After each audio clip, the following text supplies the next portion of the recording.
Hare Krishna, Krishna Krishna, Hare Hare, Hare Rama, Rama Rama, Hare Hare. Hare Krishna. Hare Om Krishna. Thank Agyan. you, Anupam. Hare Krishna Maharaj. Dandavat Param. Danda Danda. Shall we start? Hare Krishna, Dandavat Params Maharaj. Danda Danda Danda. Hare Krishna. Hare Krishna. So, Om Agyan Divirandasya Jnananjana Shalakaya Chakshurumritam Yena Tasmai Shri Gurave Namah. Shri Chaitanya Manobhishtham Sthapitam Yena Bhutale Swayam Rupa Gadamahyam Dadati Swapadantikam. First of all, offer my millions of obeisances to Lotus feet of Asmati Guru Pad Padma, Vitala Prashtaja Guru Shishya Bhaktivedanta Narayan Goswami Maharaj, at the Lotus feet of Srila Vishwanath Thakur Pad, Trirendi Swami Shishya Bhaktivedanta Dandi Maharaj, now Minister Santosh Aniruddha Das Prabhuji, and all the Vaishnavas and Vaishnavas who are gathered here, please accept my humble obeisances. So we are discussing Madhurya Kadambini, page number 36. In English language, you can see here, I have the book here, the Madhurya Kadambini, English book I have. So, hence, they were not authorized, they were not authored by any man. So, Gurudev is talking about the Vedas and Bhagavatam, because they emanated from the exhalation of Bhagavan. So, here Gurudev is telling that Rigved, Yajurved, Samved, Atharvaved, the classic Vedic histories, Mahabharata and Ramayana, and the 18 Puranas headed by Srimad Bhagavatam are all the exhalation of the all-pervading Parabrahma. In other words, they have been manifested from his breath. Hence, they were not authored by any man. Because they emanated from the exhalation of Bhagavan, they are called Apaurushaya Shastra. Such literatures are called Shabda Praman, and through them, complete knowledge of the inherently substantial nature of Paratattva Vastu, the truly abiding reality, Parabrahma Bhagavan, can be obtained. So you see that this is Apaurushaya Shastra. Today I was listening to Gurudev's lecture. Gurudev was telling about different religions. He was telling that what is Christianity? Christianity, Jesus Christ came like Shakti Avesh Avatar. Teacher, is a great teacher. Muhammad came in Islam, is a great teacher. And different incarnations appeared in India. And among them, Chaitanya Mahaprabhu, very merciful, he gave the highest knowledge. So, we follow the Shabda Praman, the holy text like Srimad Bhagavatam, which are the exhalations of Bhagavan, Shri Krishna. In the present age, Buddhism, atheism and materialism and numerous disparate doctrines devoid of spiritual reality remain in vogue throughout the world. So you see that Buddhism is quite prominent in India. Like a lot of people, they are still following Buddhism, and different organizations are there, they follow Buddhism. Then atheism is also there. Gurudev once he told, atheist means theist, but doesn't want to believe. Materialism also rampant. People are only collecting, but they don't know that no money will come with them. Now the war is going on for superiority, Ukraine and Russia. For superiority. I want to control. Bhaktivedanta Swami Maharaj said that United Nations was founded to create peace. There are so many organizations working for peace, but where is peace?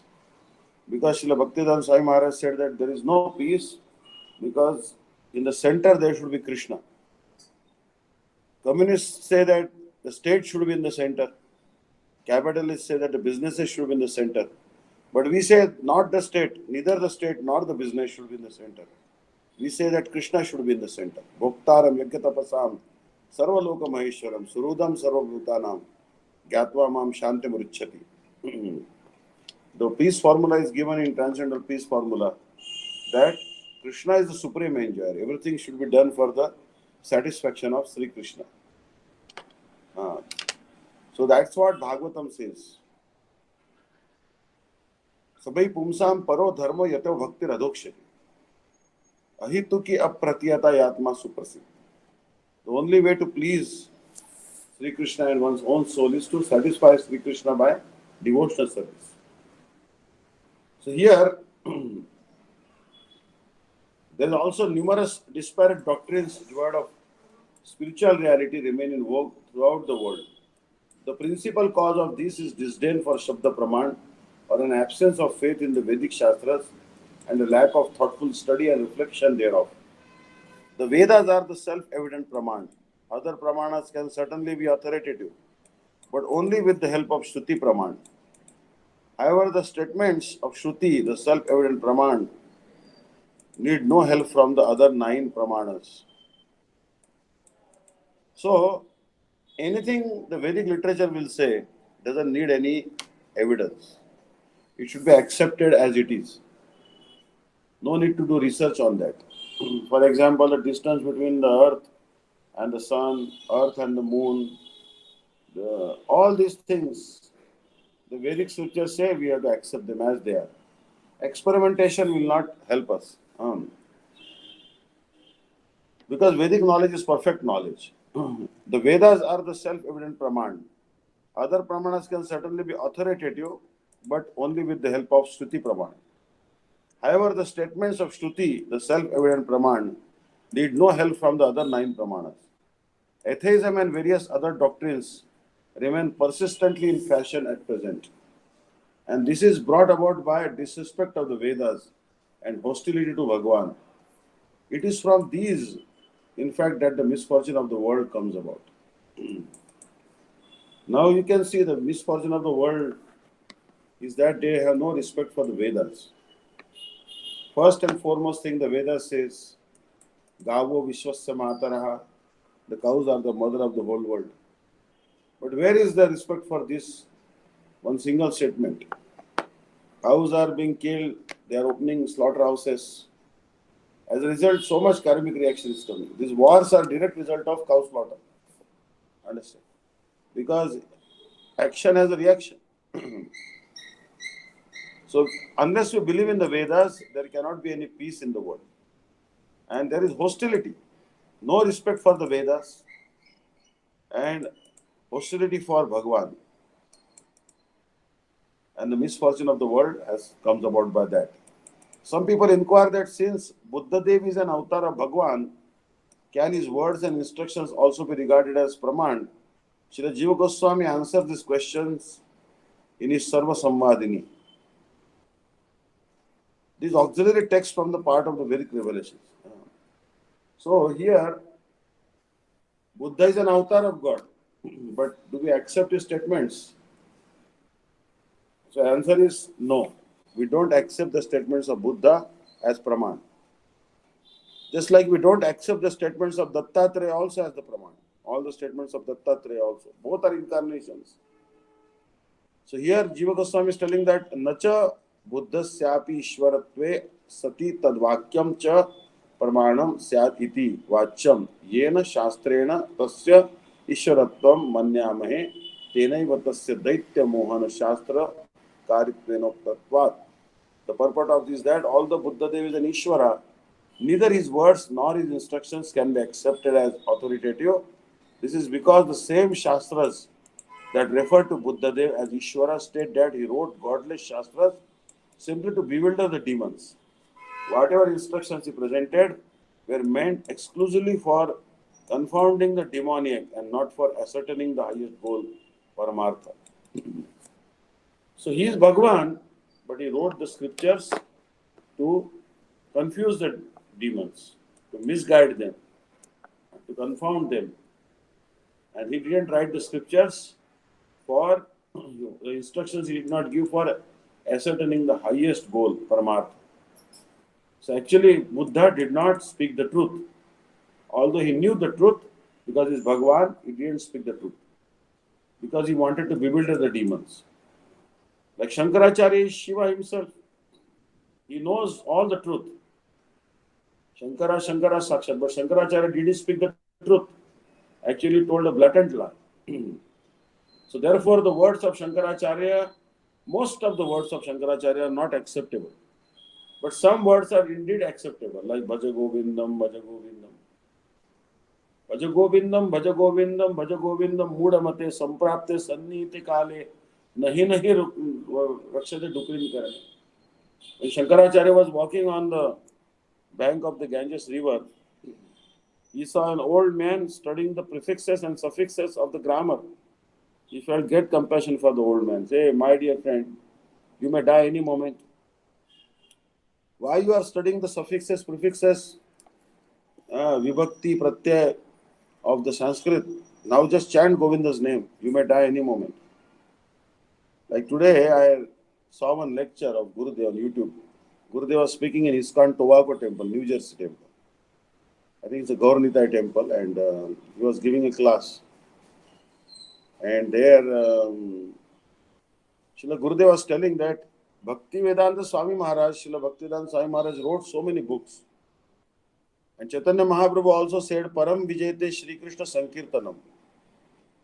But then, why we don't think that the books of Srila Bhaktivedanta Swami Maharaj or Srila Bhakti Pragyan Keshav Goswami Maharaj or Bhaktivinoda Thakur are the best of the education?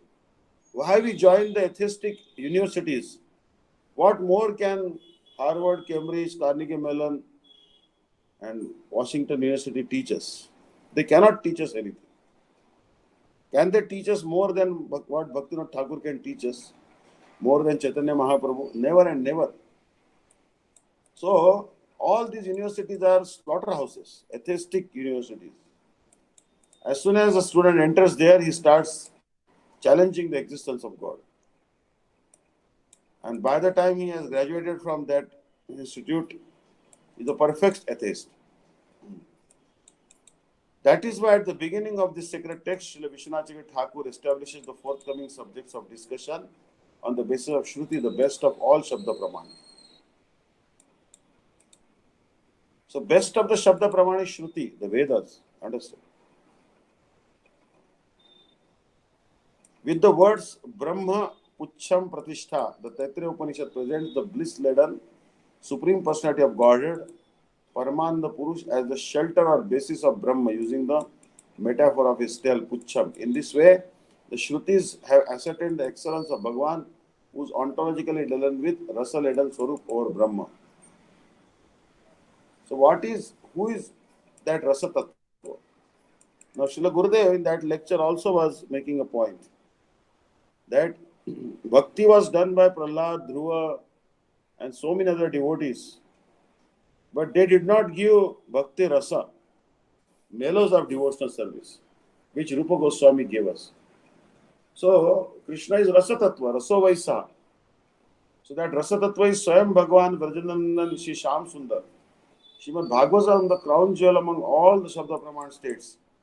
Mallanam Ashanir, Nranam Naravaraha, Sridam Smaro Murtiman, Gopanam Swajano Asatam Chitibhujam, Shasta Sapitro Shishu, Mrutyur Bhojapate Virad Avidusham, Tattvam Param Yoginam, Vrishninam Paradeviti Vidito, Rangam Gata Sagraja.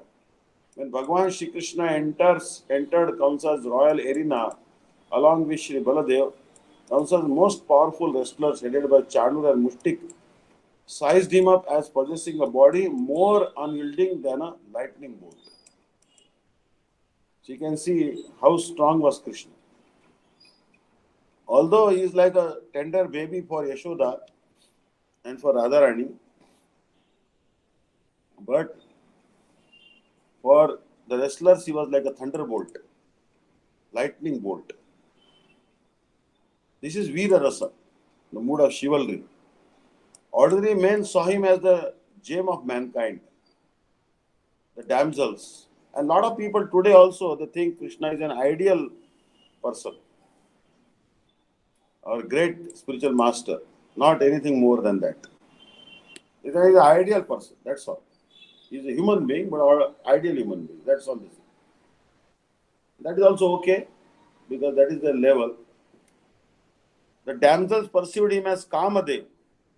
So Krishna is the beautiful damsels who are present in the arena of Kamsa, Kamsa had invited Krishna and Balram for a bow sacrifice, Shiva Dhanusha Yaga. He had sent his Akrura, great devotee of Krishna, with a golden chariot that bring Krishna and Balram for this Shiva Dhanusha Yagya, means the bow sacrifice. But his aim and object was to kill Krishna.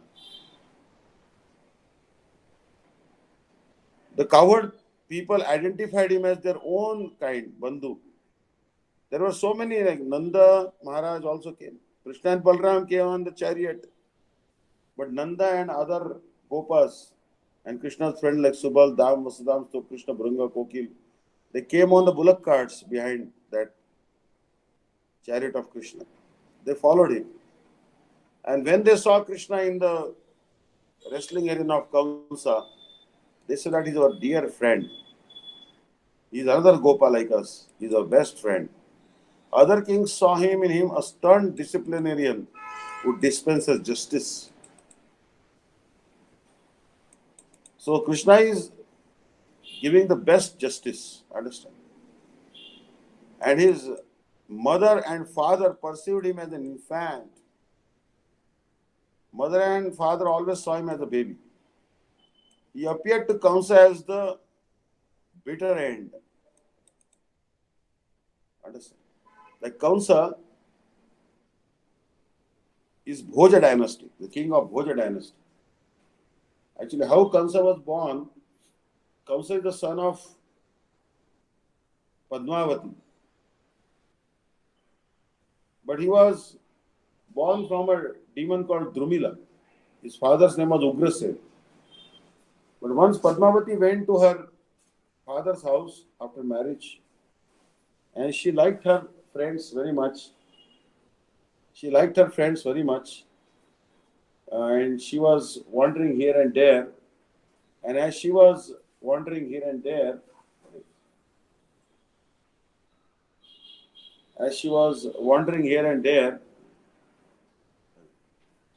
online class.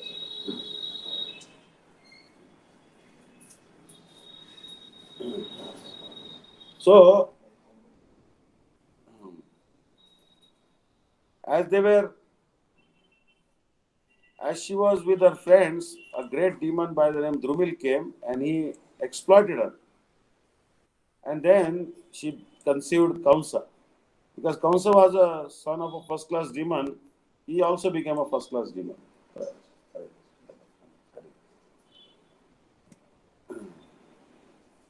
So, Kamsa also turned out to be a first class demon. Understand? But Kamsa always saw his own death in Krishna. So, Krishna is very kind, merciful, beautiful, charming. But you see that he appeared like a death. He appeared like death for Kamsa. And to the ignorant as the universal form. So there are a lot of people in this world. In Bhagavad Gita also it is told, Ekatvena Prutatvena Bahuda Vishwatam Mukha. There are some persons who see Krishna in the universal form. Like Srila Bhakti Rakshak Siddhar Maharaj once was walking and he was chanting the 11th chapter of Bhagavad Gita. In the 11th chapter of Bhagavad Gita, the mention of universal form of Krishna comes.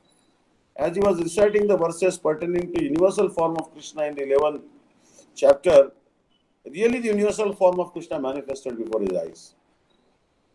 Very tall, his head touching the sky, thousands of heads. He didn't know what to do. He saw a lake nearby. He thought there are some lotuses growing in the lake. Let me go and pluck those lotuses and offer at the lotus feet of universal form, Vishwarup. So he jumped in the lake, Bhakti Rakshak Siddhar Maharaj. He went to the center of the lake swimming. He was an expert swimmer. He began to pluck the lotuses and he saw very deadly poisonous snakes guarding those lotuses. But today the snakes also realized that this particular personality, Srila Bhakti Rakshak Siddhar Maharaj, has come here for a very special reason. He wants to worship the Supreme Personality of Godhead in his universal form. So Paramatma in the heart of snakes also told them, don't bother him. And he, without fearlessly plucked the lotuses, he came to the shore, his clothes drenched with water, soaked with water, and he went to the lotus feet of Vishwarup, universal form of the Lord, offered those lotuses, and then the Vishwarup disappeared. Then he came to his senses, he saw that lotuses were there, lying there on the ground, and the form of the Lord as universal form had disappeared. He has written this is memory. So, lot of people, but the ignorant see him as the universal form. There is one basic, there are some persons, they should be, in order to develop conviction in Bhagavan, they have to see the universal form. This universal form was shown by Krishna to Arjuna. Seeing that Arjuna forgot about his friendship and began to ask forgiveness from Krishna. Sakheyam Matva, I thought you are my Sakha, so I chastised you, joked with you, taunted you, commented on you. I told you you are Yadava, hey Sakhit, that you are belong to Yadu dynasty, this and that, please forgive me. So, the ignorant saw him as the universal form, and to the yogis as the supreme truth. Yogi. The yogis, they see him as the supreme truth, Param Satya in the heart. But who is the best of the yogis? In Bhagavad Gita, Krishna says, Yoginam abhi sarvesham madgadena antaratmana shraddhavani bhajate mam same yukta tamo mataha. That best of the yogis is my devotee. And and to the Yadavas as their supreme God. All the Yadavas saw him as their supreme God. Everyone present experienced Sri Krishna according to their own rasa, as the embodiment of anger for the wrestlers. So Shanur and Mushtik are trying to kill Krishna. So Krishna was angry with them. So they thought that this boy is so angry, he's like thunderbolt. What to speak of us? Instead of we killing him, this boy will kill us. Amazement for ordinary folk. All the people who had gathered there in the wrestling arena of Kamsa to watch the wrestling match, they were amazed. Amorous love for the damsels. All the damsels of the gopis had not come to Mathura. But there were some beautiful damsels of Mathura, they were watching this match. And they developed some amorous attraction for Krishna. Fraternity and comedy for the Sakhas. The Sakhas are joking. And in fact, after Krishna killed Kuala that elephant, Chanur, Mushtik, Shal, Toshal, then all the Sakhas began to joke loudly. Hey, Krishna, you are showing your so much strength. So Subal and Siddham jumped in the wrestling arena. And Madhu Mangal also. And they went and they said, you now wrestle with us. And then Siddham started wrestling with Krishna. And then he defeated Krishna in the wrestling match. Although Krishna had killed so many wrestlers and even the elephant, but his Sakha, Siddham, defeated Krishna. Showing that I can be conquered only by love and affection, not by challenging mood. Gallantry for the notorious kings. The kings like Shishupal, Dantavakra, they all saw him as a very gallant hero. Nurturance and compassion for parents. Nanda Yashoda saw him with compassion. He is the object of our compassion. We have to maintain him. Fearfulness for Kamsa. The Kamsa was always afraid of Krishna. So there are different ways you can remember Krishna. Gopya Kamat Bhayat Kamso Dvesha Chatyadyo Nrupa Sambandhat Vrishneya Yuyam Aham Bhaktya Vayam Vivo. In Bhagavatam it is told that Bhayat Kamso, Also always used to remember Krishna, but out of fear. And that is also fine. Somehow or the other you should remember Krishna. Better to remember Krishna with a favorable mood rather than unfavorable mood. But because Krishna is absolute, whether one remembers him with a favorable mood or unfavorable mood, that person is delivered. Like one great devotee of Chaitanya Mahaprabhu, his name was Gadadhar Das. One very cruel Muslim Qazi was there, and he went to him. He was committing so many atrocities. Gadadhar Das went to Qazi and said, "You should say Haribol today." Then that Qazi said, "Today I will not say Haribol. Tomorrow I will say Haribol." Then Gadadhar said, "You already said Haribol twice." Understand? So I am going, my work is done, you are now delivered. Because Sakrut Uchcharitam Yena Haririta Aksharadvayam Baddha Parikarastena Mokshaya Gamanam Prati. One who has uttered the two syllables Hari even once in his life, he has made a reservation to go to the spiritual world. It's guaranteed. Sooner or later he will land in the spiritual world, no doubt about it. That is the power of the Harinam. So, repugnance for the foolish and neutrality or serenity for the yogis. The yogis, they are actually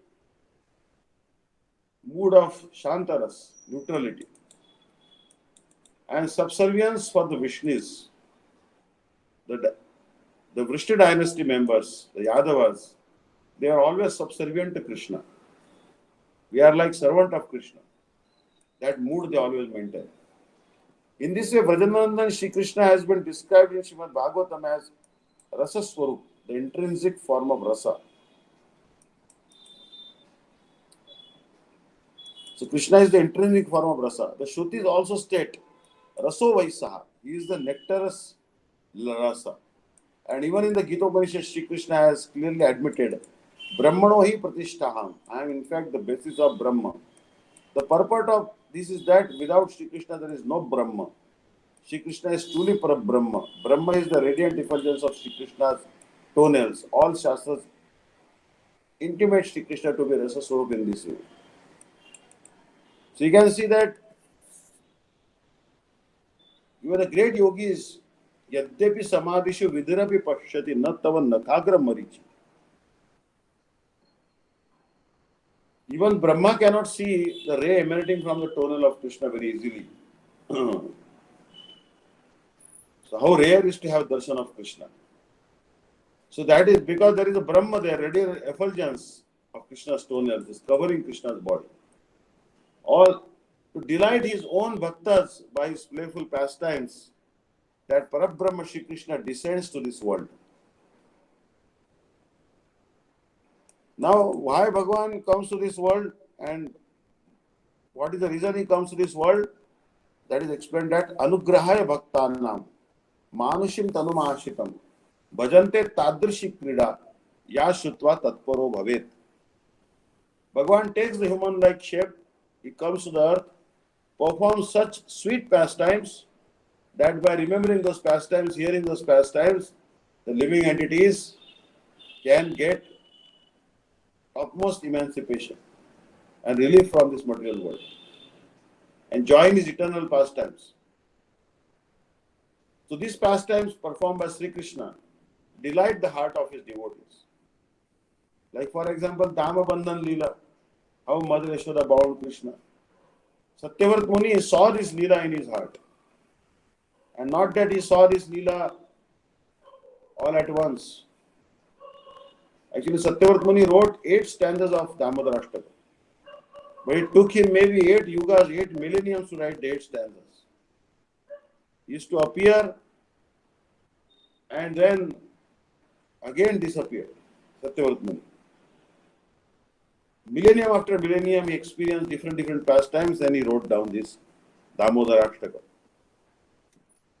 So, it is actually through Vishnu and his other incarnations who inherently accompany him by residing in his body that the task of slaying demons is accomplished.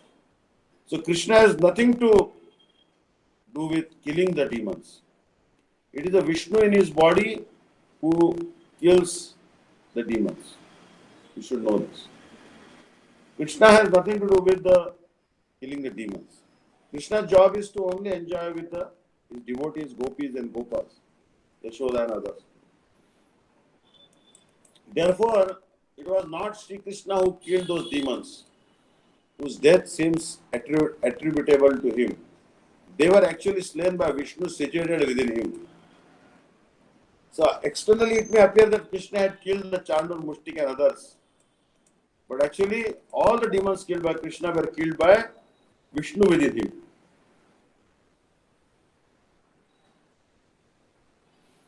Shri Krishna is Akhila Rasamrita Sindhu, the ocean of all rasa. He has no connection with the slaying of demons. Shri Krishna descends to delight his bhaktas with his playful pastimes, to increase their transcendental bliss, while his manifest non-devotees do not recognize him and mistake him to be an ordinary man. So this is the verse 9:11. Sripad Avadut Maharaj used to say that. Remember this verse as 9:11. Because in America 9/11 is very fearsome day. I was in New York. I was in New York temple washing the utensils in the kitchen, Radharani's kitchen. Then a news came from Germany. Oh, Twin Towers have fallen. So anyways, the day 9/11, Twin Towers fell, but that verse is also very important. Avajananti ma muda manushim tanum ashritam bhajanto tadrish avajananti ma muda manushim tanum ashritam param bhava majananto mama bhuta maheshwaram. That people, when I appear in this world, Krishna says that people regard me as ordinary human beings. They think that Krishna is an ordinary human being. No, Krishna is not an ordinary human being. Krishna is the Supreme Personality of Godhead. So non-devotees cannot understand him. What to speak of non-devotees? It is even difficult for great devotees also to recognize him. Like Gurudev tells the pastime of Sati. Shankar and Sati once went to Panchavati. And in Panchavati, how Ram was calling in separation of Sita. Ha Sita, oh Godavari river, have you seen Sita? Oh banyan trees, have you seen Sita? Oh birds, you have seen Sita. Oh Tulsi, have you seen Sita? Ha Sita, ha Sita. Ram is calling out. And Shankar did pranam to Ram. So Sati said, who are you doing pranam to? Then Shankar said, I am doing pranam to Ram. But Sati said, he is an ordinary human being. He appears like a henpecked husband who has lost his wife. He doesn't even know where his wife has gone. How can he be the Supreme Lord? He doesn't even know where his wife is. Forget about rescuing his wife. But Shankar said, that is your illusion. He is the Supreme Lord. That's why I did pranam to him. So Sati, if you don't believe my words, go and test him. So Sati dressed like Sita. She disguised herself as Sita by yogic power and she stood before Ram. Ram looked at her and then looked away. It happened so many times. Every time Sati would come before Ram and Ram would look away. After so many times Sati attempted to befool Ram, Ram asked her, Mother, where is Lord Shiva? Why you are wandering alone in the forest? Then Sati felt ashamed and she did pranam to Ram and left that place.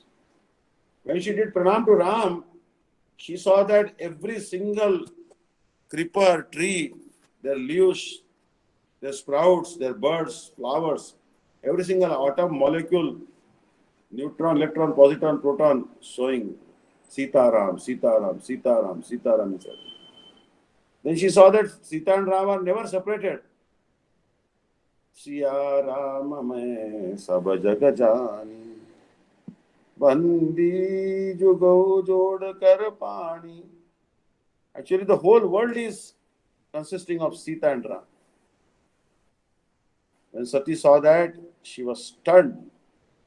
She went to Lord Shiva and Shiva asked her, "Did you test Ram?" She lied to Shiva. "No, I did not test. I believed your words. I just did pranam and came back."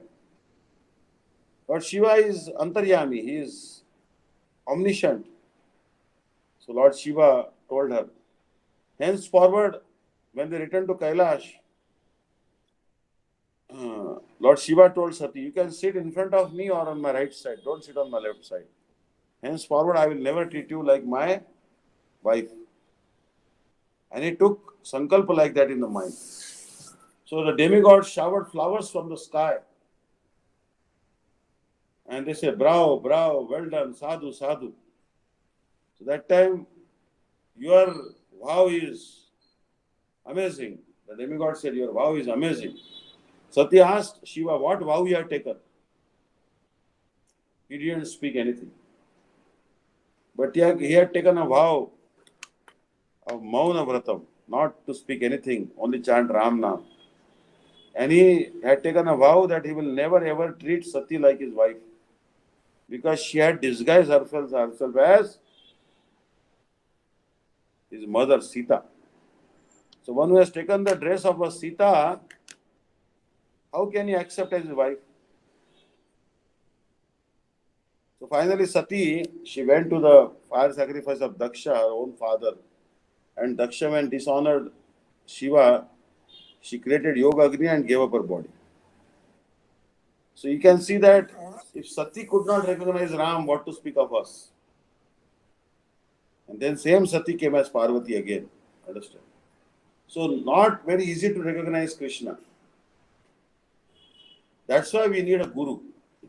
Gurudev was telling that Anyabhilasita Shinyam Jnana Karmadbhya Anavrutam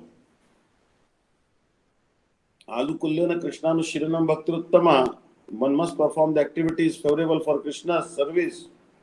Here the word Krishna means actually Guru. First we have to serve Guru, then Krishna. Those who attempt to serve Krishna without serving Guru and Vaishnavas will bitterly fail in their endeavor. Never and never think that Srila Bhakti Daita Madhava Goswami Maharaj and other Maharaj also used to say, "I have not joined the mud to serve Radha Krishna. I joined the mud to serve the Vaishnavas." Understand? So you can see Kamsa, Jarasandha, Duryodhana and Kalyavan were all adversaries of Bhagwan and did not grasp that is Bhagwan. Kamsa has two wives, Asti and Prapti. They were daughters of Jarasandha. And they were actually, both were big demons. And Duryodhana obviously very envious person, great demon. But still, Yudhishthira Maharaj never used to see fault in Duryodhana, used to call him Suyodhana. Duryodhana means a bad soldier. But actually used to call him Suyodhana, good soldier. Because Yudhishthira never used to see the fault of others. Kala Yavan was a great demon. Actually, once a great sage by the name Gargya, not Garga, but Gargya, and he were ridiculed by the Yadavas. The Yadava boys told Gargya, "Hey Gargya, you never got married because you are eunuch. You are devoid of potency, virility, and that's why you are eunuch. That's why you are devoid of manliness. So therefore, you didn't get married." Actually, it is incorrect to taunt any sadhu like this. Understand?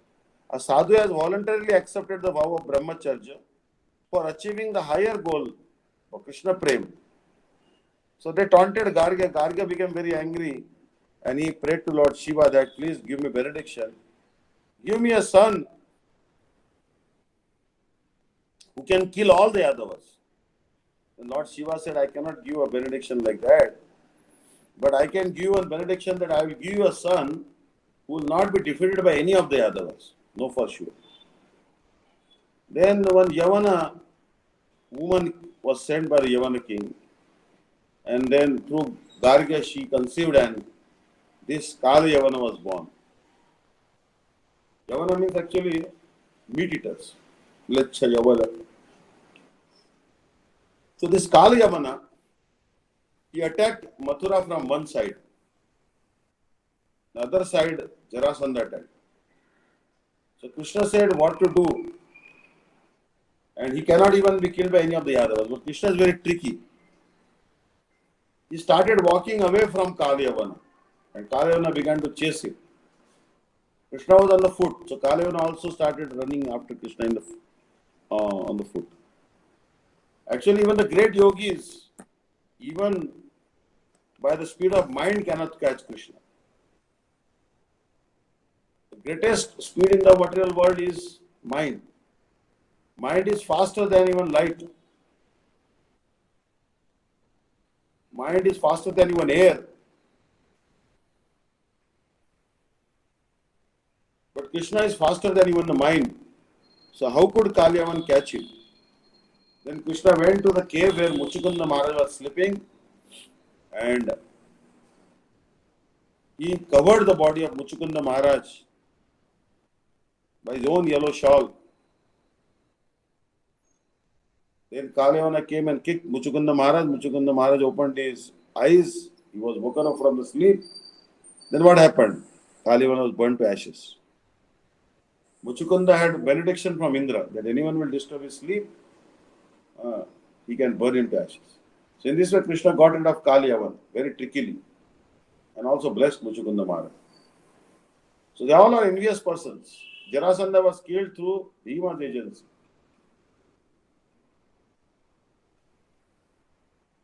Krishna killed Kamsa, but actually, as told previously, Krishna did not kill Kamsa. Vishnu within him killed Kamsa, or Krishna simply shed the head of Kamsa. He died out of fear. Understand? Duryodhan was killed by Bhima again.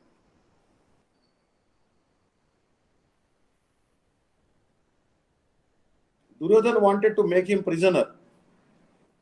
Duryodhan arranged Rajabhog for Krishna. So many preparations he made. But Krishna told Duryodhan that I don't take food in house of a person who doesn't love my devotees. You are the worst enemy of the greatest enemy of my devotees, Arjuna and Bhim. So I don't want to take prasad at your home. In two conditions, you can take food in anyone's house. The first condition is that person is your great friend. And the second condition is that although that person is not your great friend, you are very hungry.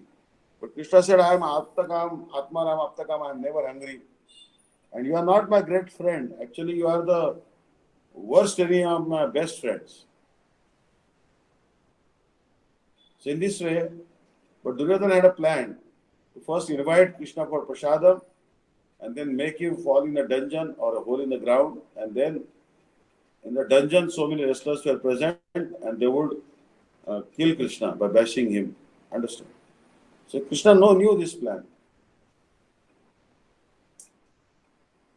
Jarasandha assailed, so that's why instead of taking prasadam at Jarasandha's place, he went to Vidura's place. And Vidura's wife, she was taking bath. She offered some banana peels to Krishna, banana skins. Krishna ate the banana skins out of love. Vidura had gone to beg. And in this way, Krishna showed that I will rather eat the banana peels given by my devotees rather than taking the food of non-devotees.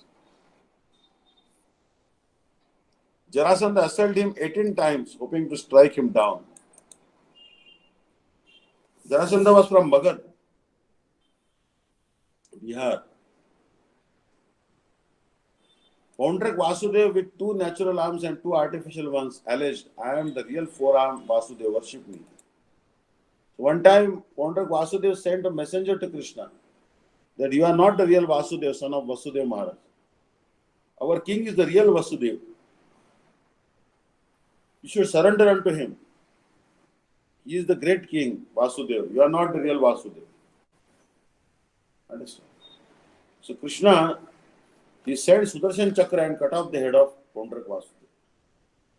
But because he was always meditating on Krishna's form and trying to imitate Krishna himself, he was liberated. So such malevolent, demonic people cannot understand Krishna's identity. Namam dushkritano mudha prapadyante naradhama.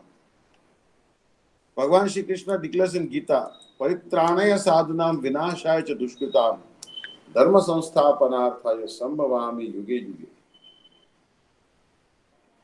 I descend to establish religion, to destroy the demons and to protect the devotees.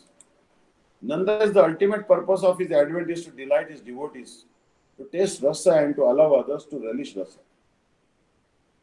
So ultimate purpose is to delight the devotees. He wants to give happiness to your devotees and he wants to taste the rasa. Because special love of the gopis he wants to taste. He wants to taste the love affection of Yashoda Nanda Maharaj. He wants to taste the love and affection of the cows and cowherd boys. So that's why he comes. Not to kill these demons. The demons can be killed even by Mahavishnu and Garbhodaksha Vishnu. So surely descends of his sweet will. In this manner, Shri Krishna has been described as Rasa Swarup, the very form of Rasa in the Upanishads. But Shri Krishna is not only the embodiment of Rasa, he is Rasaraj, the king of Rasa. He is the intrinsic form of not just one Rasa, but the totality of all Rasas. So Krishna is called the king of all Rasas. Rasaraj Mahabhav. This is the form which was shown to Ramanand on the bank of Godavari in Kabul. Krishna is the king of all Rasa. And Radharani is the embodiment of Mahabhav, the highest ecstasy. So Krishna is merciful, Radharani is more merciful. Though they were staring like this. The deity of Prema is the Shrungar Rasa Laden Vrajanandan Shyam Sundar Krishna, Radha Kanta. So this is also the topmost name of Krishna, Radha Kanta. Hey Krishna, Karuna Sindhu, Dina Bandho Jagatpate, Gopish Gopika Kanta, Radha Kanta Namaste. In this pranam mantra, each name is successively of higher nature. Hey Krishna, Krishna name is okay. Karuna Sindhu is okay. Ocean of mercy. Dina Bandho, friend of the downtrodden poor people. Jagatpate, Lord of the universe, that is also fine. Gopesha, the master of all the Gopal. Gopika Kanta, the beloved of the gopis, that is also fine. But when the devotee will address him as Radha Kanta, Namostate, oh, then Krishna cannot control himself. He tells the devotee, what you want, please tell me, I will give you that to you. Because you called me Radha Kanta. It's a very high name, Radha Kanta. Understand? Shungarasa Sarvasvam Shikipincha Vibhushanam Angikrat Narakaram Ashraya Pramadakam. The deity of Prema is the Shringar Rasa Laden, Vajanandan Shyam Sundar, Radha Kanta. Jayadeva Goswami also says, Sakhi, Shyam Sundar is Shringar personified. It is for this reason that writers of Rasa Shastra says, Rasaha Shringara Namayam Shamalaha Krishna Daivataha. The hue of transcendental amber Shringar is Shama, the complexion of a fresh monsoon cloud. So there is the amorous mellow is Shama, the blackish in color. So Shri Krishna is its deity. Like many times they ask why Krishna is black. Because the hue of transcendental amber is Shama, like the fresh rain cloud. Nava Nirada Nindita Kanti Dharam. Rasa Sagara Nagara Bhupa Varam Shuva Vankima Charu Shikhanda Shikam Bhaja Krishna Ridhim Braja Rajasuta. Great ancient poet has described that Nava Nirada Nindita Kanti Dharam. That Krishna's bodily complexion is bluish in color rebukes the complexion of a fresh rain cloud. Ambudaja Nendra Nila Nindi Kanti Dambara Kunku Moddad Arka Vidyad Amsha Divya Dambara. Same thing has been. Navajadhara Varanam. Krishna's complexion is always described as a fresh and Navajadhara Varanam Champakot Bhasi Karanam. Vikasana Nasam Viswaran Mandahasa. So Krishna is black in color because the black color is the color of amorous love.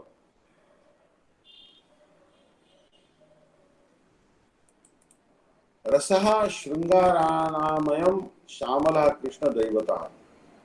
The hue of transcendental amor Shringar is Shama, the complexion of a fresh and monsoon flower. And Shri Krishna is his deity of Shringaras. So Krishna is the deity of Shringaras. Shama eva param rupam. Krishna is called Shama Sundar. Shama Sundar Shikhanda Shikhar. Shama means blackish color. It is established by Shruti, Smriti and so on that just as Bhagavan Shri Krishna chooses to descend in the dynasty of the Yadus and Bhagavan Shri Ram in the dynasty of Raghus, so Bhagavan also manifests within his bhaktas hearing, vision and mind, intellect and so on. Therefore the devotees can identify him as Bhagavan while the non-devotees certainly regard him as an ordinary man.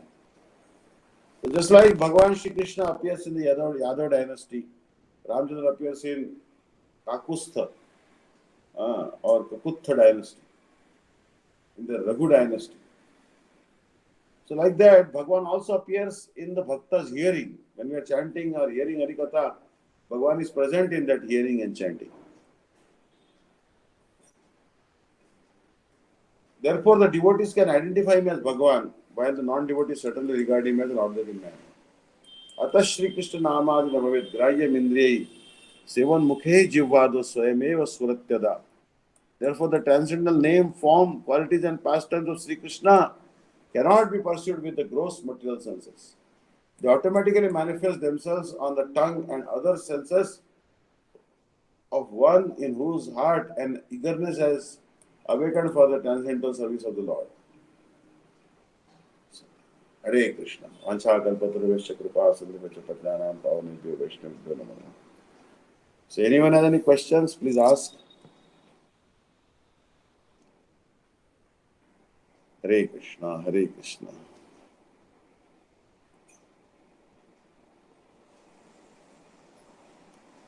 So next time we'll continue that Sri Bhakti Devi is self-manifesting from this paragraph. We'll continue next week. Hare Krishna, Hare Krishna.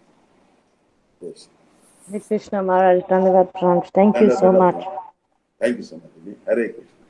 Vaishnavyo Namah. Dhanavad. Hare Krishna. Dhanavad Pranams. Dhanavad Pranam Maharaj. Dhanavad. Who is this Maharaj? Chandrasekhar. Oh, Hare Krishna. You saw my message, huh? You saw my message? Yeah. That's why I joined. Yeah. Wonderful, Maharaj. Thank you so much, Maharaj. Thank you, Prabhu. Thank you, Prabhu. Hare Krishna, Hare Krishna, Hare Krishna. Hare Krishna. Dandavad. Hare Krishna, Hare Krishna. Thank you. Hare Krishna, Hare Krishna. Hare Krishna. Thank you. Hare Krishna.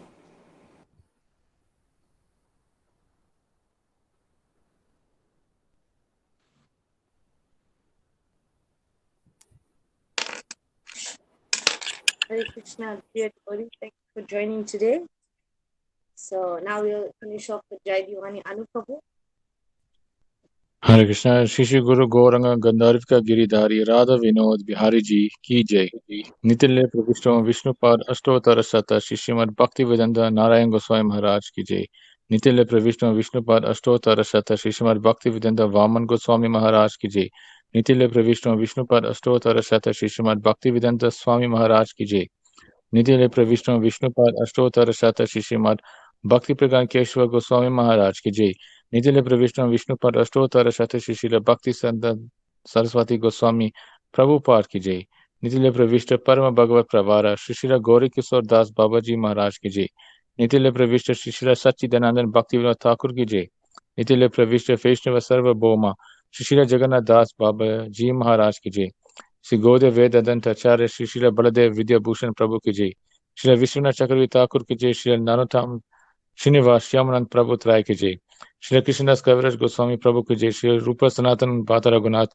Shri जीव गोपाल बास श्री दास रघुनाथ साध गोस्वामी प्रभु की जय श्री स्वरूप दामोदर राय रमन दारी श्री गौर प्रसाद विंद की जय नामाचार्य श्री हरिदास ठाकुर की जय प्रेम से को श्री कृष्ण चैतन्य प्रभु नित्यानंदा श्री अद्वैत गदाधर शिव सती गौर भक्त वृंद की जय। श्री अंतर द्वीप मायापुर सीमा द्वीप गोद्रुम द्वीप माध द्वीप कोला द्वीप ऋदु द्वीप जानु द्वीप मोदत ध्रुम द्वीप रुद्र द्वीप पद्मका श्री नवा द्वीप धाम की जय। श्री श्री राधा कृष्ण गोप गोपी गो गोवर्धन द्वदश वनत्मकार श्री व्रत मंडल की जय। श्री राधा कुंज श्याम कुंज गंगा यमुना तुलसी भक्ति देवी की जय। श्रीमती वृंदा देवी की जय। श्री पौर्णमासी योग माया की श्री गोपेश महादेव की श्री जगन्नाथ बलदेव सुभद्रा सुदर्शन चक्र जीव की जय। श्री चेतर मंदिर की जय। सर्व विनाशकारी श्री नरसिंह देव की जय। भक्ति प्रभार श्री प्रहलाद महाराज की जय। चार धाम की जय, चार संप्रदाय की, चार आचार्य की जय। अकर महाराज श्री चैतन्य महाराज मात की जय। श्री श्री केशव जी गौदे मात ओ तत्सक मात समूहा की जय। ग्रंथराज श्रीमद भागवतम की जय। श्री हरिनाम संकीर्तन की जय।